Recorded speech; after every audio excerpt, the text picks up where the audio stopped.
Good morning and welcome. It's good to see you all, Morning. both online and present, and with the stars above. Right? We're seeing that. But I should put on my chat too. So that I have all this covered and Ellen can't holler at me all the time, just some of the time. But we are gathered. And my friends, next week, the church building is going to be closed because they're doing something with carpets. I don't know if they're cleaning or replacing or whatnot, but we can't use this space. For those who are here, are you able to connect by way of Zoom?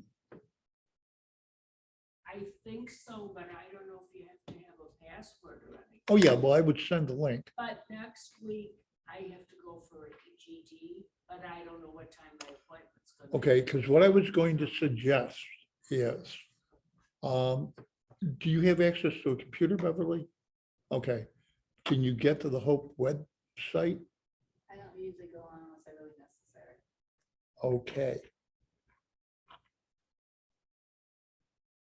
Because what I was going to say is I could do the teaching from my house if we connected by Zoom. I don't know how to transport you there otherwise. But I can show you how to get the recording. I'll send you the link for Zoom, okay? And generally, am I wrong? You all just click the link and it goes right to where it's, okay. So you don't have to do anything other than click the link and it will take you to our time together, okay? And after this meeting, I'll give you my phone number so you can call me if you're having trouble do that and I'll try and talk you through it, okay? But I'm suggesting, and there will be a note to this, that we meet by way of Zoom so we can finish our last week of study in this course. It certainly isn't the last week that could be done. Pastor Mike, Ellen's husband, Pastor Michael gave me a book on Lutheranism and mysticism that just tells me that there's many more volumes of this that we could do. So as we brush the surface now to try and open this up a little bit, I guess the only thing I can say is look forward to the future with more classes on mysticism, and I'll let you know when they are and what they are. First, I have to get through the book so I can at least be a chapter ahead of you guys. But I think it'd be good to look at it from a Lutheran perspective, because as I mentioned when we started this course, I was faced here with some people who said, we don't believe in mystics because it's not a Lutheran thing. Okay, not true. And we know that. Luther, I hypothesized for you at one point in time, was also a mystic because of his relationship and connection to God. And that's part of what we are all trying to do. So that will be future news. And as I say, I will send out the link again for everybody so that we can join together by way of Zoom. What that means is you don't have to put on makeup, okay? You don't really have to brush your teeth if you don't want to. You make sure you're wearing a top and you don't stand up if you aren't, okay? That goes back with all the old Jimmy Fallon jokes at the beginning of the Zoom era, where they ran on one Zoom meeting that was happening for a business. I forgot what her name was. I think it was Lucille. This gal had attended the meeting and she turned off her sound so nobody could hear what was going on, forgetting about the video portion of things, and carried her computer into her bathroom because she had to go. And so it was, no, Lucille, no. And everybody tried to end it with her. So kidding aside, Zoom is a good way for us to connect in a situation like this. So if we can, I would appreciate it. Okay, so we started with Julian of Norwich last week. How many people remember anything about Julian? She lived a life of solitude. That's a good one. That's a good one. She was chained up and held down for a period of time. But an important lady in the study of mysticism. I'm going to continue on with her a little bit more. Then I'm going to turn to Meister Eckhart. And I'll tell you a little bit about him today also. Our last week will be involved with somebody who's a little bit more current, and that's Simone Weil. And I will tell you some more about that when we get there. But in any event, we talked about it last week. We talked about whether or not we can really believe that a God who allows terrorism and AIDS and environmental devastation has our best interest in heart. And what we were looking at is Julian from that perspective so that we could try and get a better understanding of who she was, how important she was as a mystic, and how important her teachings are for us today. So for Julian, it was always the image of the crucified Christ. That is the focal point of her visions in her, what she called her primary evidence. This, of course, is a peculiar sort of evidence as Julian herself realized. Her initial reaction is to presume that she had lost her mind and had been raving. Remember, she was on her deathbed with that cross in her chest when all this happened. Even once she had realized that these were genuine revelations, their meaning remained dark and obscure to her. It is only with time and prayer that she could begin to discern that the cross itself is evidence of the divine love that pervades all times and all places and all events. It is only when she begins to see that God is not only all powerful and all wise, but also all loving, that the form of the crucified Jesus can be perceived as the form of God's power to make all things well. God repairs the world's pain, not by standing apart and commanding all things from above, like those lightning bolts we sometimes wish down on our neighbors, but rather by commanding all things, but by entering into that pain and healing and our sad history from within through an act of love. The cross shows the paradox of God's defeat of evil through submission to it out of love. As such, it is the antidote to our desire to fix things through our mastery of them. That's mankind. That's what we're taught as Westerners. That's what we got to try and do. We got to control our mastery of everything so that we can fix those things that we have to. And that is so counter to what Christ taught us. Julian devoted her life to letting this antidote work its way into her soul. She realized that in this life, we can never be fully healed of the blindness to God's love that is the source of our desire to control events. Put differently, exactly how the love shown on the cross will make well all that is not well will remain God's secret until the final consummation of all things for all of us. It's only then, Julian says, when the judgment is given and we are all brought up above, that we will see clearly in God the secrets that are now hidden from us. It's only then that none of us will be moved in any way to say, Lord, if it had been thus, then it would have been completely well. But we shall all say with one voice, Lord, blessed may you be, for it is thus and it is well. Those were Julian's words. The inability now to say it is thus and it is well is itself the beginning of the healing of our blindness. In other words, if we start to believe in that now, our blindness to how God operates and how God acts will start to be removed, kind of like those cataract operations that people have where the clouds are cleared up on their lenses.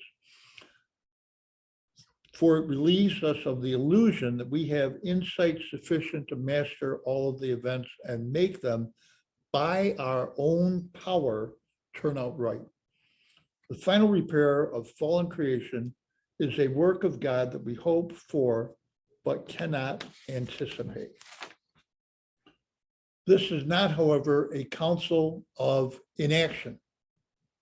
Never hear that from what she's teaching or what anybody teaches about what we are supposed to be doing. Rather, it says that our action ought to conform to what we do see of God's work of reparation in this world and in our own lives. And what do we see? And what we do see is the cross. All that we do should be modeled on the paradox of the cross. Action shot through with passion, mastery expressed in taking on the form of a slave, and the fulfillment of human life found in the laying down of that life. Julian speaks of this cruciform life as one of compassion or of suffering with. And it is this way of life which testifies to the presence of Christ within us. When we act in such a way as to enter into the suffering of others, understood as a participation in the suffering of Christ, we act in accordance with what we see of God's great deed of reparation. I'm getting some blank stares. Questions? Entering into the suffering of others. Go ahead. How's that? What are we doing? Sitting and listening and being with other people as they're going through their things. Yes. Not offering well, I know what you should do, Mm. because I've gone through that myself. And I sometimes find myself saying that when I go into a rehab situation and I see somebody laying down and not willing to do the work, and then hear them say, I can't, I basically go ballistic. Because as soon as you start to have that intent of not being able to do something, guess what happens? Can't do it. You can't do it. And I've calmed down some since I've been doing pastoral care work and now 2 churches, but it just frustrates me that you can give up so easily when it isn't necessary. Are you going to be 100% what you were before? I'm not. I went through a surgery on Monday. I'm different than I was before my surgery. I had an 8.5-hour surgery on my mouth.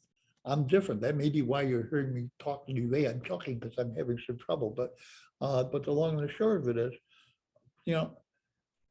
if you intend things to be woeful and doleful and sorrowful, things will be woeful and doleful and sorrowful. I don't know. Are we still on with you guys? Because I have the other one. Well, here we go. No, it's on.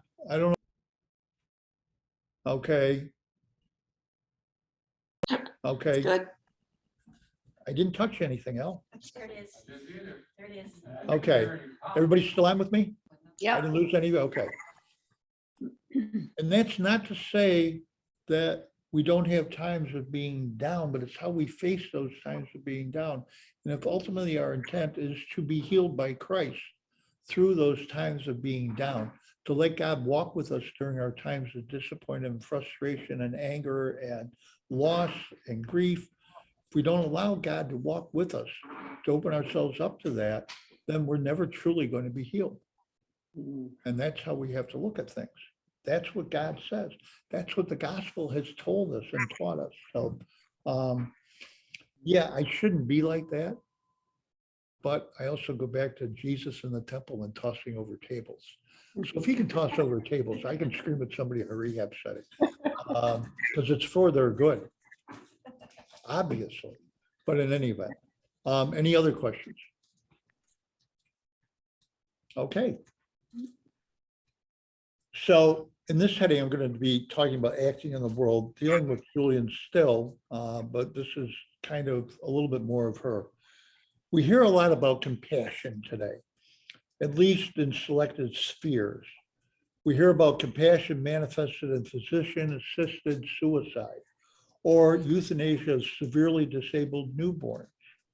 We have our compassion appealed to in order to elicit our support for embryonic stem cell research or to justify military intervention to dispose foreign governments that oppress their people.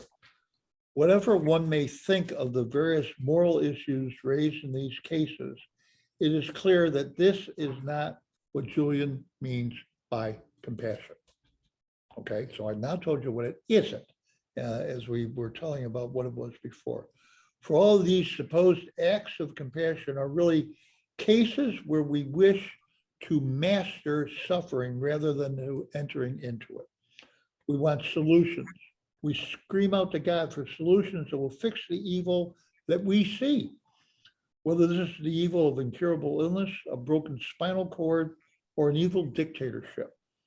What Julian proposes instead is that we embrace the mystery of the suffering, and it is only from within that embrace that action can grow that truly accords with God's love.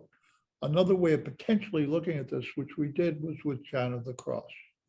And John of the Cross teaches, and one of the things we get from him, and we talked about earlier, was in the dark of the night, when things seem its bleakest and darkest, that's when God reaches out to us, because we have finally given up our control and we're ready to accept God to us. And I mentioned to you at that point in time, and I'll just re-mention it.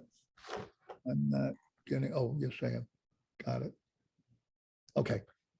Sorry, I didn't realize that had happened with you guys too. So we'll get you back where you can see people maybe around the corner. There we are. Hi. I mentioned to you that science has proven that even in the darkest of holes, the black holes that we find in the universe, they're minute pinpricks of light, meaning that I think, from my standpoint, God is with us in even the absolute darkest that man can see or feel. And science is beginning to prove that. Is it easy? This is a difficult lesson for us to learn. Our technological mastery has grown to such an extent that it really does seem to offer us a kind of secular, if you will, salvation. The pains of life can be taken away with pills, with procedures. The end of life can be deferred and perhaps eliminated for a period of time. These hopes seem more realistic than pie in the sky, by and by, offered by religion. Science makes advances every day. Of course, we have no real evidence that suffering and death can be definitively conquered by technical means or by finding the fountain of youth. But it is something that we take on faith, because the alternative seems unbearable to contemplate. But it is this faith, and the worldly salvation really isn't any more believable than Julian's faith in a salvation beyond this world. In a way, her faith seems far more realistic in its assessment of our existence here and now, because it accepts the inevitability of suffering and death, but sees within them the seeds of a redemptive possibility that goes beyond our capacity to imagine. Of course, the desire to master and control does not belong exclusively to those with a secular worldview. The desire to seize the reins of history and make things turn out right is no less a temptation to those who claim to believe that the world's fate rests in the hand of God. We see religious fundamentalists who are willing to fly planes into buildings in the execution of a holy war against the godless West. We see the world's sole remaining superpower fight a devastating war in the name of its divinely sanctioned mission to spread freedom and democracy. At every turn, it seems we encounter the swaggering, phony certainty that anxiety and uncertainty often engender. We act in God's name, resolutely and even brutally, to ensure that the world conforms to our idea of God's will. Look at the connection between religion and the state all throughout expansive times of history, where the monks were with the Spanish as they were conquering the foreign devils, et cetera, et cetera, et cetera. The priests who were supportive of the move west in the United States. All of these things were in God's name.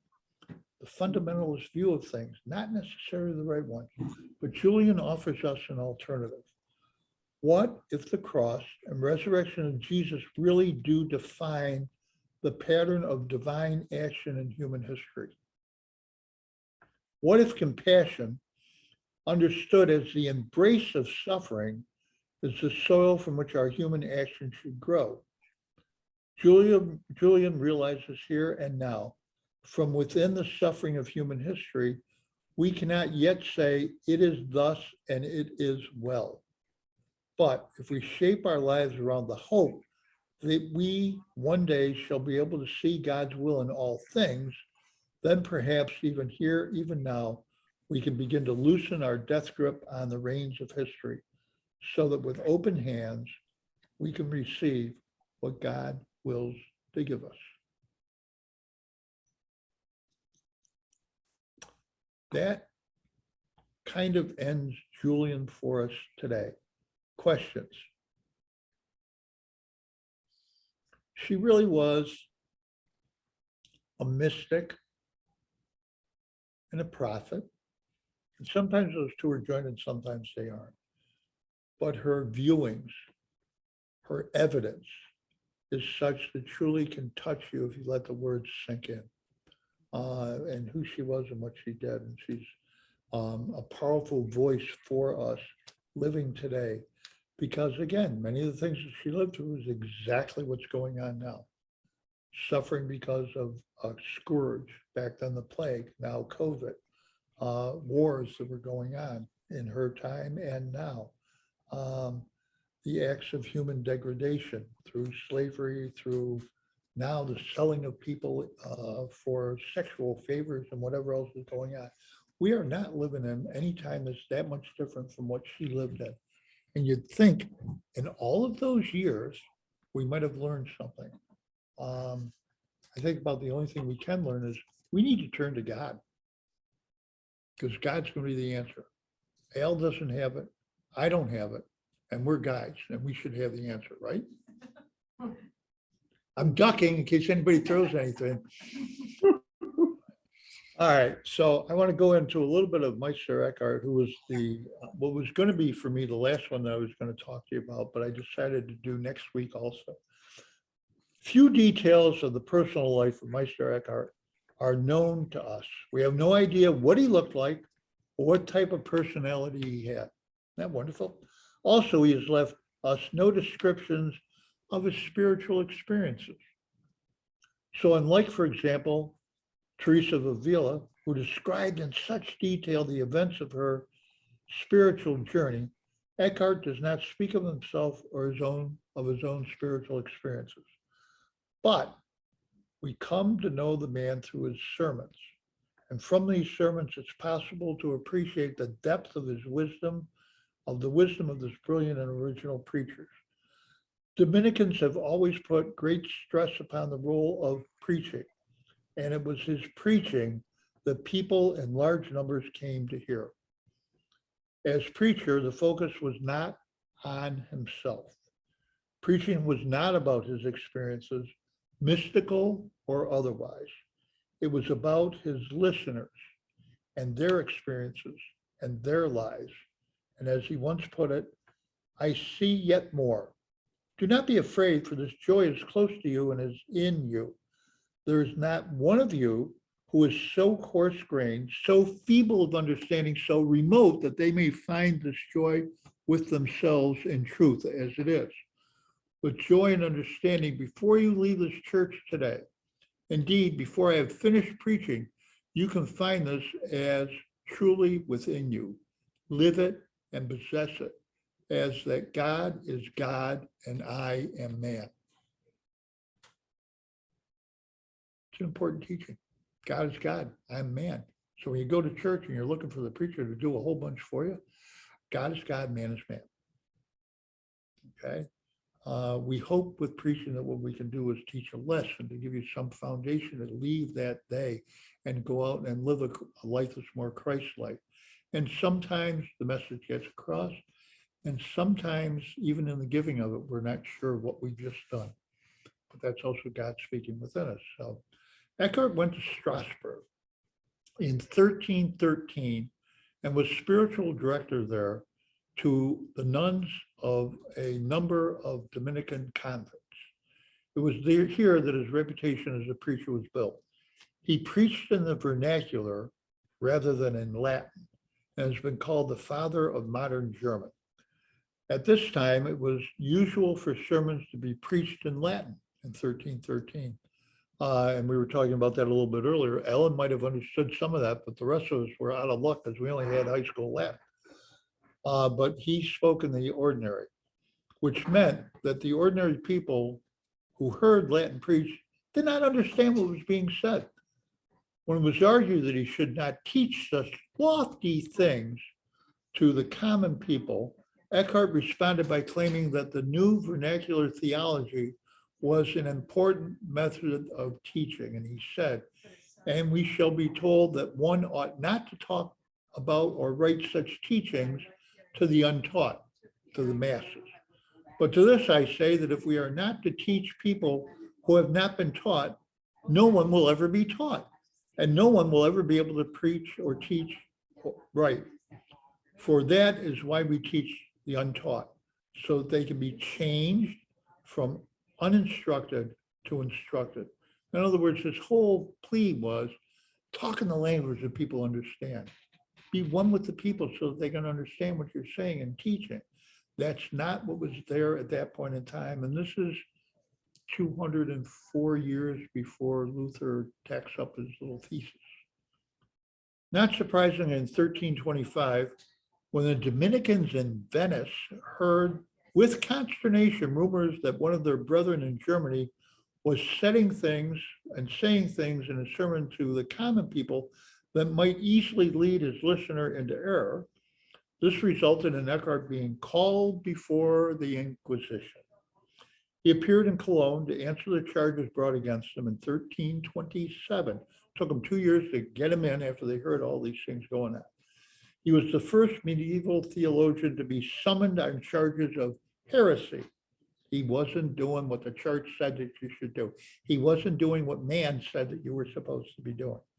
He refuted the claims, insisting if there is something false that I do not see in the passages or other remarks of my writing, I am always ready to yield to a better understanding. He further said that if erroneous statements were found in his writings or sermons, he'd retract them right away, saying in his defense, I can be, but I can't be a heretic, because the first belongs to the intellect and the second to the will. He was then, as always, loyal and obedient to the church. But the charges against him were not dropped. He appealed to Rome and started to walk the 500 miles from Cologne to Avignon, where the Pope was living at the time, to plead his case at the papal court. After his arrival in Avignon, a commission was set up by the Pope to examine some disputed passages of his writings. This went on for many months. And during that time, Eckhart, who would have been 67 or 68 years old, died in Avignon. There are no details of where he died or where he was buried. Eckhart, for a couple of reasons, was never condemned as a heretic. Might have been because he died before they could do that, or maybe God intervened with his death so that they couldn't do it. But after his death, a papal bull was issued which spoke of papal fears of Eckhart's vernacular theology by expressly noting that his errors were put forth especially before the uneducated crowd in his sermons.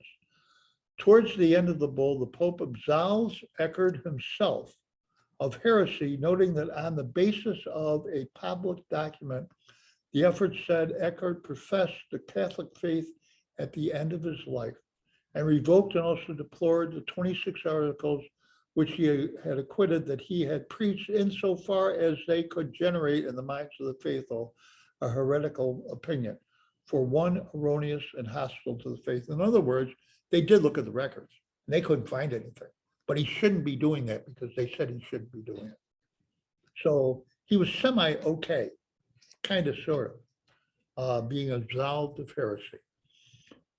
In 1985, now we're fast forward a few thousand years, 100 years, Pope John Paul II basically rehabilitated Eckhart when he said, all that God asks you more pressingly is to go out of yourself and let God be guiding you. One could think that in separating himself from creatures, the mystic leaves his brothers or humanity behind. Eckhart affirms that, though, on the contrary, the mystic is marvelously present to them on the only level where he can truly reach them, and that is in God. He resided in God, He preached God. He talked to the people in God. He was there. And people recognized it. And the masses came to him all the time that he was preaching. Eckhart's writings demonstrated how our point of view differs from that of God. For most of us, when we look at the creations, we see others and think of them as different from ourselves. However, according to Eckhart's words, the opposite is true for God. From this viewpoint, from this viewpoint of God, all is himself. Eckhart states, once the birth of God in the soul has occurred, no creature can hinder you. Instead, they will all direct you to God and this birth. Yes, all things become simply God to you, for in all things you notice and truly love only God. Just as a man who stares long at the sun in heaven sees the sun and whatever afterwards he looks at. You know how that sort of blinds you when you look at the sun? The who God is in creation, that you can see God in creation, everything he has created. Not that God is the stone, but rather he created the stone. So you can see evidence of the presence of God everywhere. Eckhart makes the point in his sermons that we do not have to gain anything in order to be united with God. All that is necessary is to chip away at the things which covered this unity. In other words, speaking to the people in Latin. They weren't going to get anything from that. I know I wouldn't. But that's what he started to do. He started to chip away at the things which covered the unity of God with all. He said, when an artist makes a sculpture out of wood or stone, he does not put his idea into the wood. Rather, as Michelangelo had also said, he chips away the material that has been hiding that which was within. He doesn't impart something to the wood or stone, but cuts the covering away and removes the tarnish that was hidden there so that it may shine. This is, for us, as we read the Bible, the treasure hidden in the field. If you think about that parable as Christ taught it and look at it from that perspective, that is our treasure. One of the recurring themes in the Eckhart sermons is the need to live, you've heard this before, in the present and now. And that's truly what we're called. That's truly what humility is. It's living in the present and now. Most of our troubles arrive from thinking about what things happened in the past or becoming anxious about the future. And this causes us pain as we get lost in both of those places. However, the past and the future do not in fact exist. All we have, any of us, is the present moment. If we could live our life in this present moment, detached from the idea of past and future, we would, he told us, discover that this now is always new. And this now is new. And this now is new. Living in the now is the way to experience true detachment, according to Eckhart. True detachment, he says, means a mind so little moved by what befalls it, by joy and sorrow, honor and disgrace, and a broad mountain by a gentle breeze. It's being here and being now. Eckhart places great emphasis on the need for rest. He stresses, to still the mind, one must still the body also. He says the soul must rest in God. In the little streets, this by saying stand overflowing water and you cannot see yourself. But supposing that water is clear, then where it is collected and still enough for reflection, you can see your form in it. The first and noblest work of God is motionless, divine rest. It stands to reason that the maker of motionless is himself unmoved. Were God not unmovable, there could nothing motionless be made. And that's in Eckhart's words. I think, and the reason I wanted to bring him to you is I think he's a significant figure in the history of Christian mysticism. He's been referred to by several writers as the man whom God hid nothing. Almost 700 years have passed since he began preaching in his unique way. His words are as relevant today as they were then.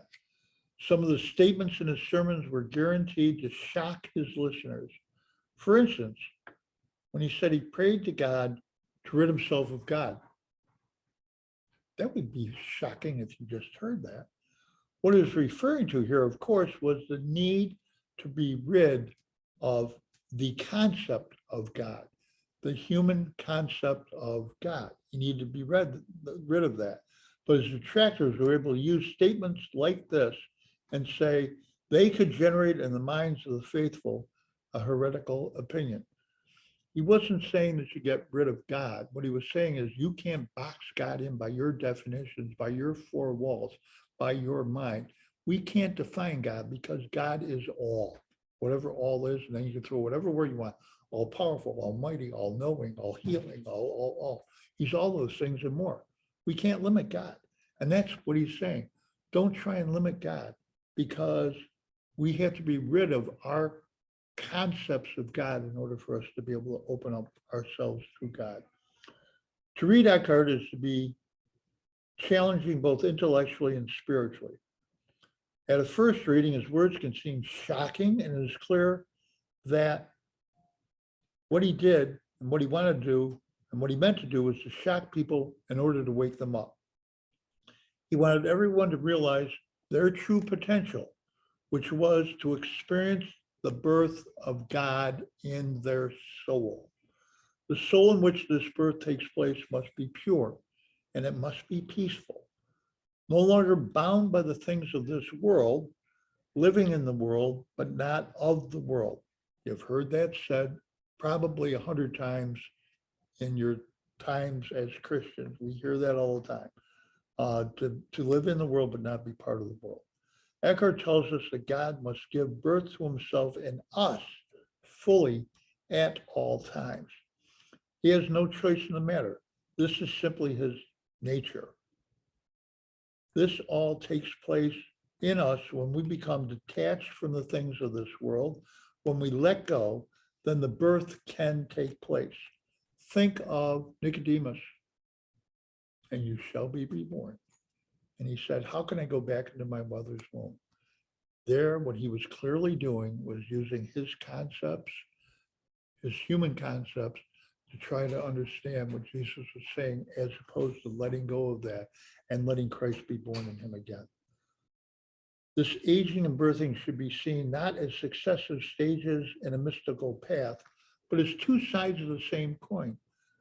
The birthing and our aging, they have to be two sides of the coin. When this happens, Eckhart assures us we will be happy. People, he says, are happy when they are near God, and the more they are aware of God, the happier they are. When we're in those times where we're locked in our own rooms and we aren't praying and we're just worrying about everything that's going on in the world, how can you be happy? You've locked yourself away from the presence of God. But when you open yourselves up to the presence of God, even when things are terrible, and they are in this world today, point at anything that you want to, you can find happiness. You can find happiness in the Lord. Since the middle of the 19th century, study on the works of Meister Eckhart has grown both unabated by Christian and non-Christian alike, who are being drawn to his teachings. The growing host of translations and studies seek to be a resource for all who seek deeper consciousness of God's presence. A must-read spiritual writer of our time, Eckhart Tolle, who may have gotten his name from Meister Eckhart, changed his name from Ulrich to Eckhart out of deference to the great man. And many of the points he makes in his popular book, The Power of Now, echo the teachings of Meister Eckhart. So it's a brief introduction, but an introduction to somebody who I think is important in the history of the church and in the history of mysticism, for understanding that mystics come, and they have in our studies so far, and they will continue next week, to come to us in all forms and shapes and sizes. And that really holds forth for us the point that we too can become mystics in our journeys by giving up and becoming one with God. And that's what I have for today. Questions? It's hard to stay in that, stay in the moment, stay in God's presence. It's hard because there's so many, especially nowadays, there's technology. It's just so much stuff coming at us. A lot of it's not good stuff. And sometimes it gets overwhelming. It's tough, but this has been really helpful for me today because I've been really overwhelmed with everything. I don't know why all of a sudden, but hearing all this and, taking note of it, things I know, but hearing it again, reminding me to detach myself from all the evilness of the world and not try to control it and make it better because, Which, I can do what I can do, okay, you just said, I started speaking, then I shut up because that's sometimes a good thing for me to do. Just withdrawing and not recognizing that you still need to step out, you still need to take those risks, you still need to move ahead to help out others. Oh, yeah, You definitely. have to have the combination. I know you know that. Oh, no. I mean, I'm going out today to volunteer at the thrift store. That's my ministry. And, I go out in the world and I love it because I see people, I talk to people, I help people. But just the bombardment of all that's happening, in the world, it's sometimes overwhelming. You just see, is there a way out of all this? Because it's just we're gone down. That's how I feel. But I know that I need to do all these things, stay focused on the things above. Galatians 2:20, I do not live, but Christ lives in me. And I haven't been, praying as much as I should. I had company here, my kids were here, and I got out of the spirit, I should say. The prayer time that's so important, like we talk about staying in silence and praying and staying focused. And I'm not attacking you when I say this, but you did listen to the news and you did hear the news, and we all do that. We back away from that which can provide us with our source of comfort and strength and happiness, and we let the world bombard us. Yeah, exactly.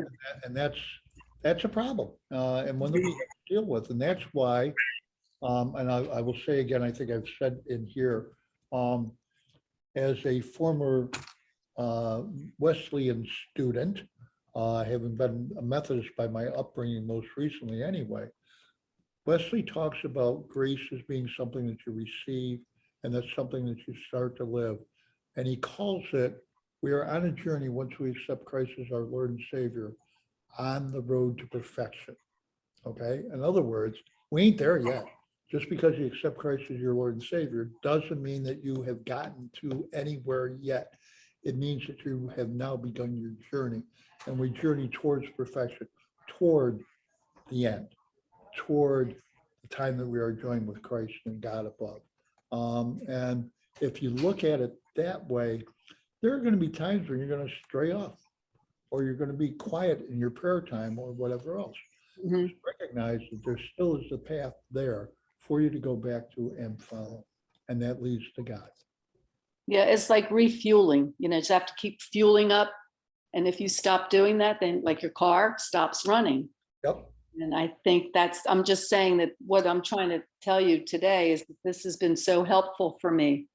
This class has really helped me remember what I should always know. To be still and know that I am God, basically. I think that's why the mystics are so important, because they just distill everything down to your relationship with Christ. And the message to me has always been, it's okay to be selfish, to try to become selfless. This idea that you can take that time, all the time you need with God. And even if you're not engaging with the world for a period of time, that's good too. You need that. Mhm. And sometimes we forget that. Sometimes we're so busy doing, or we just don't want to deal with things that we forget that we are allowed to take that time with God. And that's what the mystics are all about, just dwelling in that place.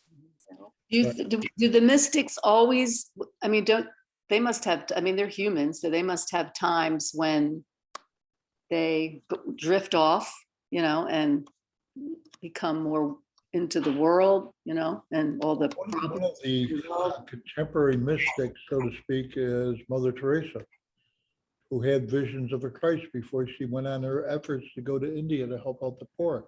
And then she had a drought for a long period of time where she did not find Christ. And she was upset by that. And she made comments to her confessors and everybody else about the fact, not there for me. I don't get what's going on. How come I'm not? I'm doing everything I was told to do. I'm a nun. I gave up all my wealth. I did everything else. And I'm not hearing from God. Where is he? Mm, It took her a while to recognize that God was with her all the time. So even the saints, the mystics, will have those times of barrenness. So that's good. That makes me feel better. Yeah, you can be a saint too, Saint Christine. I think of that poem, Footsteps, that helps. Yeah. That God does carry you at times, so.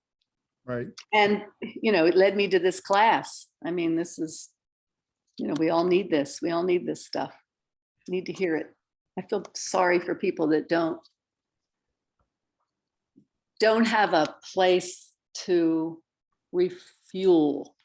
Like, this is a place for me to refuel. It's very helpful. And And I just, shameless plug going forward, we are going to be doing something, it's going to be short, but I am doing a course on Sabbath rest in the future. It's going to be a couple-week course. You'll see that on the brochure coming out about our fall courses. How's that? Shameless plug number 104. What I would like to do, if I could, with the class is I have something that's copyright protected, so I don't want to include it on our recording. So what I would like to do is end our class with this, but first just have a prayer of closing for those who are viewing this at a later point in time. And they'll have to guess what we did in our time of silence together, if that's okay. So this will take another few minutes, but precious, loving, and gracious God, we give you thanks. We give you thanks for opening our hearts and our eyes and our minds to how you interact with humans throughout all of history and have interacted with humans all throughout history, how you reveal to us things that we need our time of quiet, our time of now to understand your presence with us. We give you thanks for all the mystics who we know about, who we studied, and who we will come to know more about as we move forward, who have had an opportunity to experience you in ways that are so important and ways that they've shared with others so that we all can be better equipped in our journeys with you. We thank you for this opportunity to come together, and I thank you for each person who has participated today and has participated in this class. And as we gather next week in our only Zoom way of meeting, which for Kay, that will be recorded too, but in our Zoom way of meeting, we just give you thanks for the technology that allows us to continue to meet when a hardship comes up with the use of a facility or a building. So we thank you, Lord, we praise you, and we offer our closing prayer today in the name of your Son, our Lord and Savior, Jesus. Amen. And as they say, recordings up top. Recording.